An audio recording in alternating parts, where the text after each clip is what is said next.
आदरणीय अध्यक्ष महोदय, ये सदन का सौभाग्य है कि आप दूसरी बार इस आसन पर विराजमान हो रहे हैं। आपको और इस पूरे सदन को मेरी तरफ से मैं बहुत बहुत बधाई देता हूं।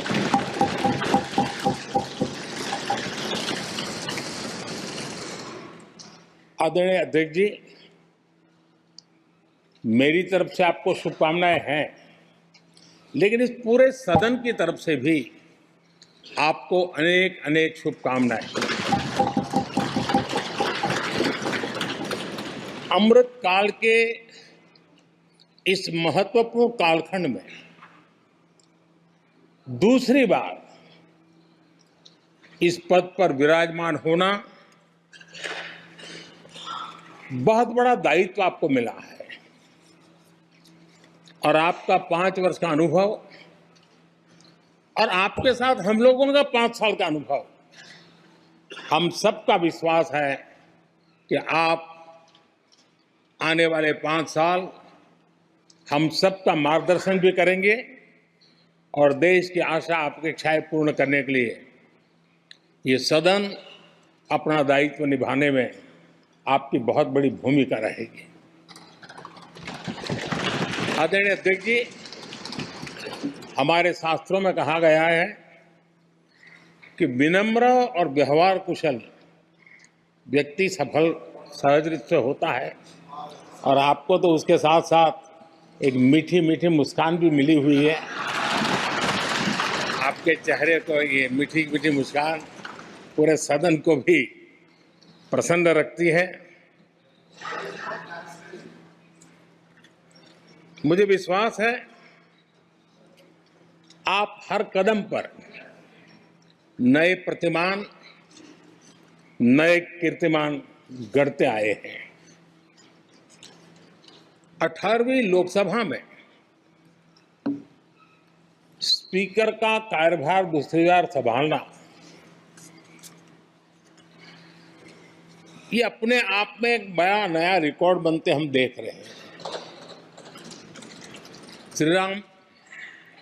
श्री बलराम जाखड़ जी वो पहले ऐसे अध्यक्ष थे जिन्होंने 5 साल कार्यकाल पूरा करके फिर दोबारा उनको स्पीकर बनने का अवसर मिला था। उसके बाद आप हैं जिन्हें 5 साल पूर्ण करने के बाद दोबारा इस पद पर आसीन होने का अवसर मिला। गत 20 साल का एक ऐसा कालखंड रहा है कि ज्यादातर स्पीकर या तो उसके बाद चुनाव नहीं लड़े हैं या तो जीत करके नहीं आए हैं। आप समझ सकते हैं कि स्पीकर का काम कितना कठिन है कि उसके लिए दोबारा जीतना मुश्किल हो जाता है, लेकिन आप जीत करके आए हैं, इसके लिए एक नया इतिहास आपने गढ़ा। आदरणीय अध्यक्ष जी, इस सदन में ज्यादातर हमारे सभी माननीय सांसद आपसे परिचित हैं, आपके जीवन से भी परिचित है और पिछली बार मैंने इस सदन में आपके संबंध में काफी कुछ बातें रखी भी थी और मैं आज उसको दोहराना नहीं चाहता हूं, लेकिन मैं एक सांसद के रूप में और हम सभी सांसद के रूप में आप जिस प्रकार से एक सांसद के नाते काम करते हैं ये भी जानने योग्य है और बहुत कुछ सीखने योग्य है। मुझे विश्वास है कि आपकी कार्यशैली एज ए सांसद भी हमारे जो फर्स्ट टाइमर सांसद हैं, हमारे युवा सांसद हैं, उनको जरूर प्रेरणा देगी। आपने अपने कार्यक्षेत्र में, संसदीय क्षेत्र में स्वस्थ मां और स्वस्थ शिशु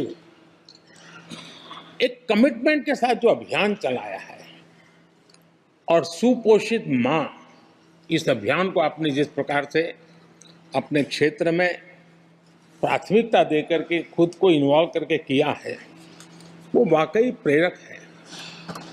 आपने कोटा के ग्रामीण क्षेत्रों में हॉस्पिटल ऑन व्हील्स, ये भी एक मानव सेवा का उत्तम काम, जो राजनीतिक कामों के सिवाय करने वाले कामों में आपने चुना है, वो भी अपने आप में गांव-गांव लोगों को स्वास्थ्य सेवाएं पहुंचाने में मदद कर रहा है। आप नियमित रूप से गरीबों को कपड़े, कंबल, मौसम के अनुसार छाता की जरूरत है छाता, जूते, ऐसी अनेक सुविधाएं समाज के आखिरी तबके के जो लोग हैं उनको खोज करके पहुंचाते हैं। खेलों में प्रोत्साहन देना आपके क्षेत्र के युवकों में, ये आपने एक प्राथमिकता के रूप से काम उठाया है। आपके पिछले कार्यकाल में 17वीं लोकसभा में मैं कहता हूं कि संसदीय इतिहास का वो स्वर्णिम कालखंड रहा है। आपकी अध्यक्षता में संसद में जो ऐतिहासिक निर्णय हुए हैं,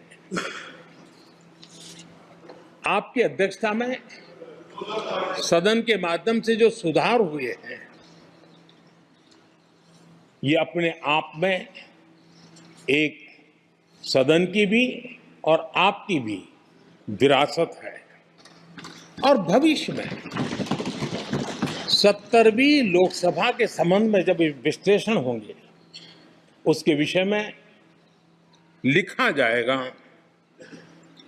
तो भारत के भविष्य को नई दिशा देने में आपकी अध्यक्षता वाली 70वीं लोकसभा की बहुत बड़ी भूमिका रही है। आदरणीय अध्यक्ष जी, 17वीं लोकसभा में नारी शक्ति वंदन अधिनियम 2023, जम्मू कश्मीर पुनर्गठन विधेयक, भारतीय न्याय संहिता, भारतीय साक्ष्य बिल, भारतीय नागरिक सुरक्षा संहिता, सामाजिक सुरक्षा संहिता, digital personal data protection bill, मुस्लिम महिला विवाह अधिकार संरक्षण विधेयक, transgender persons protection of rights bill, consumer protection bill, direct tax, विवाद से विश्वास विधेयक, सामाजिक, आर्थिक और राष्ट्रीय महत्व के ऐसे कितने ही महत्वपूर्ण ऐतिहासिक कानून 17वीं लोकसभा में आपकी अध्यक्षता के अंदर इस सदन ने पारित किए हैं और देश के लिए एक मजबूत नींव बनाई है। जो कार्य आजादी के 70 साल में नहीं हुए, आपकी अध्यक्षता में इस सदन ने इसको करके दिखाया। आदरणीय अध्यक्ष जी, लोकतंत्र की लंबी यात्रा में कई पड़ाव आते हैं। कुछ अवसर ऐसे होते हैं जब हमें कीर्तिमान स्थापित करने का सौभाग्य मिलता है। 17वीं लोकसभा में उपलब्धियां, मुझे पूरा विश्वास है देश आज भी और भविष्य में उसका गौरव करेगा। आज देश अपनी आकांक्षाओं की पूर्ति के लिए भारत को आधुनिक बनाने की दिशा में जब हर तरह से प्रयास हो रहे हैं, मैं मानता हूं कि नया संसद भवन भी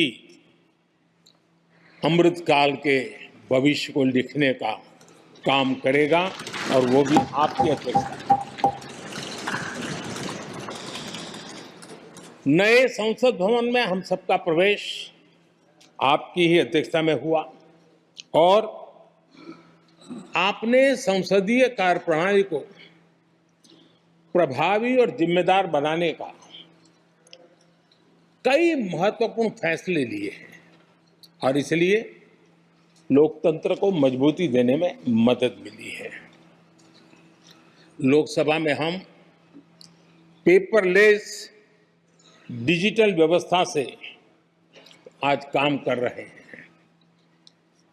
पहली बार आपने सभी माननीय सांसदों को ब्रीफिंग के लिए एक व्यवस्था खड़ी की। इससे सभी माननीय सांसदों को भी आवश्यक रेफरेंस मटेरियल मिला। उसके कारण सदन की चर्चा अधिक पुष्ट हुई और ये आपका एक अच्छा इनिशिएटिव था जिसने सांसदों में भी विश्वास पैदा किया। हाँ, मैं भी कुछ कह सकता हूँ, मैं भी अपने तर्क दे सकता हूँ। तो एक आपने अच्छी व्यवस्था को विकसित किया है। आदरणीय अध्यक्ष जी, G20 भारत की सफलता के एक महत्वपूर्ण पृष्ठ है, लेकिन बहुत कम चर्चा हुई है, वो है P20 और आपके नेतृत्व में G20 देशों के जो पीठासीन अधिकारी हैं, स्पीकर्स हैं, उनका सम्मेलन आपकी अध्यक्षता में हुआ और अब तक P20 के जितने सम्मेलन हुए उसमें ये ऐसा अवसर था कि दुनिया के सर्वाधिक देश आपके निमंत्रण पर भारत आए और बहुत ही उत्तम प्रकार के निर्णय उस समिट में हुए और उसने विश्व में भारत की लोकतंत्र की जो प्रतिष्ठा है उसको गौरव देने में बहुत बड़ा रोल अदा किया है। आदरणीय अध्यक्ष जी, ये हमारा भवन ये सिर्फ 4 दीवारें नहीं है। हमारा ये संसद 140 करोड़ देशवासियों की आशा का केंद्र है।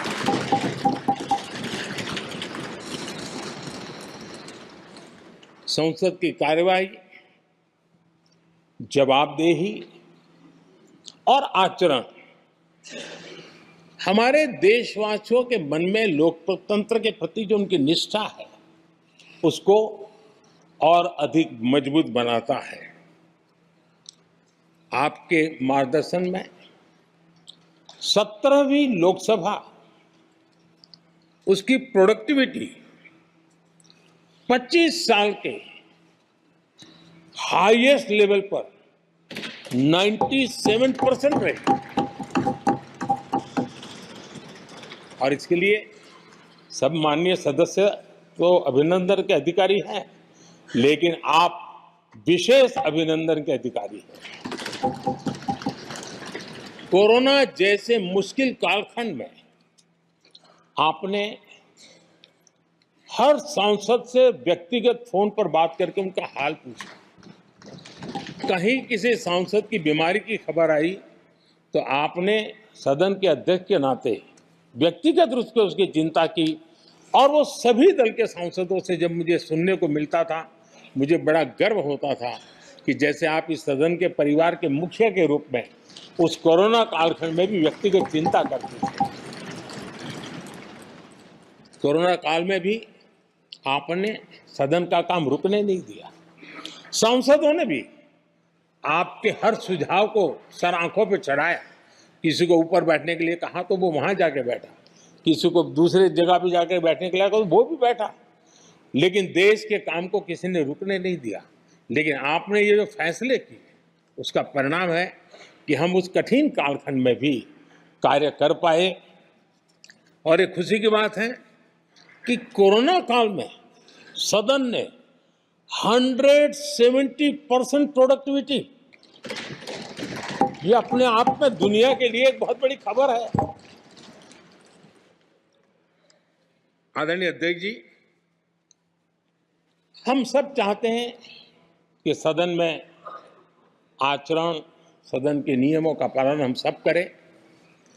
और आपने बड़े सटीक तरीके से, संतुलित तरीके और कभी कभी कठोरता के साथ भी फैसले लिए हैं।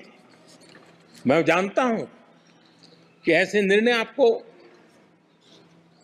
पीड़ा भी देते हैं, लेकिन सदन की गरिमा और व्यक्तिगत पीड़ा में आपने सदन की गरिमा को पसंद किया और सदन की परंपरा को बनाने का प्रयास किया। ये साहसपूर्ण काम के लिए भी आदरणीय अध्यक्ष जी, आप अभिनंदन के अधिकारी हैं। मुझे विश्वास है आदरणीय अध्यक्ष जी, आप तो सफल होने ही वाले हैं, लेकिन आपकी अध्यक्षता में ये 18वीं लोकसभा भी बहुत सफलतापूर्वक देश के नागरिकों के सपनों को पूर्ण करेगी। मैं फिर एक बार आपको इस महत्वपूर्ण दायित्व के लिए और देश को विकास की नई ऊंचाइयों पर ले जाने वाले इस सदन की अध्यक्षता के लिए हृदय से बहुत बहुत शुभकामनाएं देता हूं, बहुत बहुत बधाई देता हूं। देश दुनिया की हर खबर सबसे पहले देखने के लिए फॉलो करें Dainik Savera TV, YouTube, Facebook, Instagram, X और व्हाट्सएप चैनल पर।